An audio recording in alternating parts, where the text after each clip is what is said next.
परम श्रद्धेय श्री स्वामी राम सूरदास जी महाराज की श्रीमद्भगवत गीता पर टीका का अध्याय 3 श्लोक संख्या 13। 9वें श्लोक में भगवान ने यज्ञ के हित के लिए किए जाने वाले कर्म बांधने वाले नहीं होते ऐसा बताकर यज्ञ के लिए कर्म करने की आज्ञा दी। उस आज्ञा को ब्रह्मा जी के वचनों द्वारा पुष्ट करके 9वें श्लोक में कहे हुए अपने वचनों से एक वाक्यता करते हुए आगे के श्लोक में यज्ञ करने और न करने का फल का स्पष्ट विवेचन करते हैं।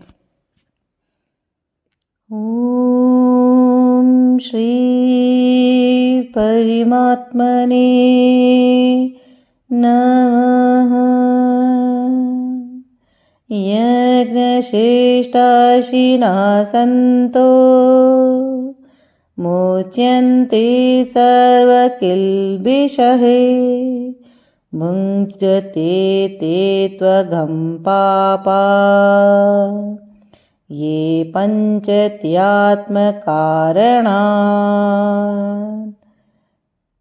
यज्ञ शेष का अनुभव करने वाले श्रेष्ठ मनुष्य संपूर्ण पापों से मुक्त हो जाते हैं, परंतु जो केवल अपने लिए ही पकाते अर्थात सब कर्म करते हैं वे पापी लोग तो पाप का ही भक्षण करते हैं। श्लोक की व्याख्या। यज्ञ शिष्टाशिनः सन्तः अर्थात कर्तव्य कर्मों का निष्काम भाव से विधि पूर्वक पालन करने पर यज्ञ शेष के रूप में योग अथवा समता ही शेष रहती है। कर्म योग में यह एक खास बात है कि संसार से प्राप्त सामग्री के द्वारा ही कर्म होता है, अतः संसार की सेवा में लगा देने पर भी वह कर्म यज्ञ सिद्ध होता है। यज्ञ की सिद्धि के बाद स्वतः अवशिष्ट रहने वाला योग अपने लिए होता है। यह योग ही यज्ञ शेष है, जिसको भगवान ने 4 अध्याय में अमृत कहा है। यज्ञ श्रेष्ठामृत भुजः अर्थात मुच्यन्ते सर्व किल्बिषः। यहाँ किल्बिषः पद बहुवचनांत है, जिसका अर्थ है संपूर्ण पापों से अर्थात बंधनों से, परंतु भगवान ने इस पद के साथ सर्व पद भी दिया है, जिसका विशेष तात्पर्य यह हो जाता है कि यज्ञ शेष का अनुभव करने पर मनुष्य में किसी भी प्रकार का बंधन नहीं रहता। उसके संपूर्ण कर्म विलीन हो जाते हैं। संपूर्ण कर्मों के विलीन हो जाने पर उसे सनातन ब्रह्म की प्राप्ति हो जाती है। इसी अध्याय के 9वें श्लोक में भगवान ने यज्ञार्थ कर्म से अन्यत्र कर्म को बंधनकारक बताया है और 4 अध्याय के 23वें श्लोक में यज्ञार्थ कर्म करने वाले मनुष्य के संपूर्ण कर्म विलीन होने की बात कही है। इन दोनों श्लोकों में जो बात आई है वही बात यहाँ सर्व किल्बिषे पद से कही गई है। तात्पर्य है कि यज्ञ शेष का अनुभव करने वाले मनुष्य संपूर्ण बंधन रूप कर्मों से मुक्त हो जाते हैं। पाप कर्म तो बंधनकारक होते ही हैं, सकाम भाव से किए गए पुण्य कर्म भी बंधनकारक होते हैं। यज्ञ शेष का अनुभव करने पर पाप और पुण्य दोनों ही नहीं रहते। बुद्धि युक्त तो जहाती है उभे सुकृत दुष्कृते। अब विचार करें कि बंधन का वास्तविक कारण क्या है। ऐसा होना चाहिए, ऐसा नहीं होना चाहिए, इस कामना से ही बंधन होता है। यह कामना संपूर्ण पापों की जड़ है, अतः कामना का त्याग करना अत्यंत आवश्यक है। वास्तव में कामना की कोई स्वतंत्र सत्ता नहीं है। कामना अभाव से उत्पन्न होती है और स्वयं में किसी प्रकार का अभाव है ही नहीं, हो सकता भी नहीं, इसलिए स्वयं में कामना है ही नहीं। केवल भूल से शरीर आदि असत पदार्थों के साथ अपनी एकता मानकर मनुष्य असत पदार्थों के साथ अभाव से अपने में अभाव मानने लगता है। उस अभाव की पूर्ति के लिए असत पदार्थों की कामना करने लगता है। साधक को इस बात की तरफ ख्याल करना चाहिए कि आरंभ और समाप्त होने वाली क्रियाओं से उत्पन्न और नष्ट होने वाले पदार्थ ही तो मिलेंगे। ऐसे उत्पत्ति विनाशील पदार्थों से मनुष्य के अभाव की पूर्ति कभी हो ही नहीं सकती। जब इन पदार्थों से अभाव की पूर्ति कभी हो ही नहीं सकती, तो जब इन पदार्थों के अभाव की पूर्ति होने का प्रश्न ही नहीं है, तो फिर इन पदार्थों की कामना करना भी भूल ही है। ऐसा ठीक ठीक विचार करने से कामना की निवृत्ति सहज ही हो सकती है। हाँ, अपने कहलाने वाले शरीर आदि पदार्थों को कभी भी अपना अथवा अपने लिए ना मानकर दूसरों की सेवा में लगाने से ही इन पदार्थों से स्वतः संबंध विच्छेद हो जाता है, जिससे तत्काल अपने सत स्वरूप का बोध हो जाता है। फिर कोई अभाव शेष रहता ही नहीं। जिसके मन में किसी मत प्रकार के अभाव की मान्यता नहीं रहती, वह मनुष्य जीते जी संसार से मुक्त हो जाता है। ये पंचंत्यात्मा कारणात अपने लिए कुछ भी चाहने का भाव अर्थात स्वार्थ, कामना, ममता, आसक्ति एवं अपने को अच्छा कहलाने का किंचित मात्र भी भाव आत्म कारणात पद के अंतर्गत आ जाता है। मनुष्य में स्वार्थ बुद्धि जितनी ज़्यादा होती है वह उतना ही ज़्यादा पापी होता है। यहाँ पचंती पद उपलक्षक है, जिसका अर्थ केवल पकाने से ही न होकर खाना पीना, चलना बैठना आदि समस्त सांसारिक क्रियाओं की सिद्धि से है। अपना स्वार्थ चाहने वाले व्यक्ति अपने लिए पकाए अथवा दूसरों के लिए, वास्तव में वह अपने लिए ही पकाता है। अपना स्वार्थ चाहने वाला व्यक्ति अपने लिए पकाए अथवा दूसरों के लिए, वास्तव में वह अपने लिए ही पकाता है। इसके विपरीत अपना स्वार्थ भाव का त्याग करके कर्तव्य कर्म करने वाला साधक अपने कहलाने वाले शरीर के लिए पकाए अथवा दूसरों के लिए, वास्तव में वह दूसरों के लिए ही पकाता है। संसार से हमें जो भी सामग्री मिली है उसे संसार की सेवा में न लगाकर अपने सुख भोग में लगाना ही अपने लिए पकाना है।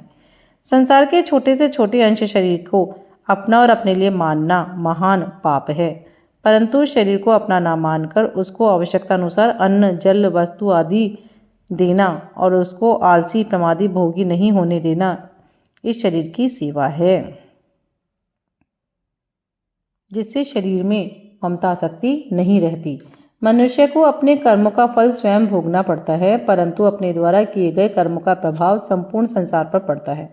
अपने लिए कर्म करने वाला मनुष्य अपने कर्तव्य से च्युत हो जाता है और कर्तव्य से च्युत होने पर ही राष्ट्र में अकाल, महामारी, मृत्यु आदि महान कष्ट होते हैं। अतः मनुष्य के लिए उचित है कि वह अपने लिए कुछ भी ना करे, अपना कुछ भी ना माने, अपने लिए कुछ भी ना चाहे। कर्म फल का आश्रय लेना अपने लिए पकाने के अंतर्गत है। इसलिए भगवान ने 6 अध्याय के पहले श्लोक में अनाश्रितः कर्म फलम पदों से कर्म योगी को कर्म का आश्रय न लेने के लिए ही कहा है। सर्वथा अनाश्रित पद खो जाने पर मनुष्य अपने लिए कुछ नहीं करता, जिससे वह योग में स्थित हो जाता है। भुंजते ते त्वघम पापः, इन पदों में भगवान ने अपने लिए कर्म करने वाले को सभ्य भाषा में निंदा की है। इन पदों में भगवान ने अपने लिए कर्म करने वाले की सभ्य भाषा में निंदा की है। अपने लिए किए गए कर्मों से वह इतना पाप संग्रह कर लेता है कि 84 लाख योनियों एवं नरकों का दुख भोगने पर भी वह खत्म नहीं होता, प्रत्युत संचित के रूप में बाकी रह जाता है। मनुष्य योनि एक ऐसा अद्भुत खेत है जिसमें जो भी पाप या पुण्य का बीज बोया जाता है वह अनेक जन्मों तक फल देता है। अतः मनुष्य को तुरंत यह निश्चय कर लेना चाहिए कि अब मैं पाप नहीं करूँगा। इस निश्चय में बड़ी भारी शक्ति है। सच तो यह है कि परमात्मा की तरफ चलने का दृढ़ निश्चय होने पर पाप होना स्वतः रुक जाता है। परिशिष्ट भाव। मनुष्य के पास शरीर, योग्यता, पद, अधिकार, विद्या, बल आदि जो कुछ है वह सब मिला हुआ है और बिछुड़ने वाला है, इसलिए वह अपना और अपने लिए नहीं है, प्रत्युत दूसरों की सेवा के लिए है। इस बात में हमारी भारतीय संस्कृति का पूरा सिद्धांत आ जाता है। जैसे हमारे शरीर के सब अवयव शरीर के हित के लिए हैं, ऐसे ही संसार के सभी मनुष्य संसार के हित के लिए हैं। कोई मनुष्य किसी भी देश, वर्ण, आश्रम आदि का क्यों न हो, अपने कर्मों के द्वारा दूसरों की सेवा करके सुगमतापूर्वक अपना कल्याण कर सकता है। हमारे में जो कुछ भी विशेषता है वह दूसरों के लिए है, अपने लिए नहीं है। अगर सभी मनुष्य ऐसा करने लगे तो कोई भी बद्ध नहीं रहेगा, सब जीवन मुक्त हो जाएंगे। मिली हुई वस्तुओं को दूसरों की सेवा में लगा दिया जाए तो अपने घर का क्या खर्च हुआ, मुफ्त में कल्याण हो गया। इसके सिवाय मुक्ति के लिए और कुछ करने की जरूरत है ही नहीं। जितना हमारे पास है उसी को सेवा में लगाने की जिम्मेवारी है, उससे अधिक की जिम्मेवारी है ही नहीं। उससे अधिक मनुष्य कर सकता भी नहीं। अपने पास जितना वस्तु, योग्यता और सामर्थ्य है उतनी पूरी सेवा में खर्च करेंगे तो कल्याण भी पूरा ही होगा। वास्तव में शरीर से संसार का ही काम होता है, अपना काम होता ही नहीं, क्योंकि शरीर हमारे लिए है ही नहीं। कुछ ना कुछ काम करने के लिए शरीर की जरूरत होती है। अगर कुछ भी ना करे तो शरीर की क्या जरूरत है। इसलिए शरीर के द्वारा अपने लिए कुछ करना ही दोष है। मिली हुई वस्तुओं के द्वारा हम अपने लिए कुछ नहीं कर सकते, प्रत्युत उसके द्वारा संसार की सेवा कर सकते हैं। शरीर संसार का अंश है, अतः इससे जो कुछ होगा संसार के लिए ही होगा। संसार से आगे शरीर, इंद्रियां, मन, बुद्धि जा सकते ही नहीं। इनको संसार से अलग कर सकते ही नहीं। इसलिए अपने सुख के लिए कर्म करना मनुष्यपना नहीं है, प्रत्युत राक्षसपना है, असुरपना है। वास्तव में मनुष्य वही है जो दूसरों के हित के लिए कर्म करता है। अपने सुख के लिए कर्म करने वाला पाप का भक्षण करता है, सदा दुखी ही रहता है।